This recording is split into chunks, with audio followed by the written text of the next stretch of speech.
আসসালামু আলাইকুম রহমতুল্লাহ। আজকে হ্যাসার চলতেছে আমার 2টা ইনকিউবেটর মেশিনে।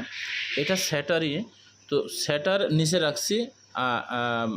যদিও হ্যাসারে আমার ডিম আটে নাই, তো কিছু ডিম বেশি হয়ে গিয়েছিল, যার জন্য স্যাটারের নিচে আমি এই ডিমগুলো রাখছি। এগুলাও হ্যাসারে দেওয়া দরকার ছিল, তো তারপর আলহামদুলিল্লাহ একেবারে 80% বাচ্চা বের হয়েছে এই ডিমগুলোতে। এগুলো আমি বাছাই করতেছি। এগুলা আমার বেশ আজকে যে পাখিগুলো, সব পাখিগুলোই বুক আছে। কেউ 200, 300, 400, 1000, 1200 এরকম বুক রয়েছে। তো আজকে যে পাখিগুলো বের করতেছি, এখন একটা খামারে চলে আসছে, যার জন্য এই সেটার থেকে তাকে ডিম গুনে গুনে, বাচ্চা গুনে গুনে দেওয়া হচ্ছে।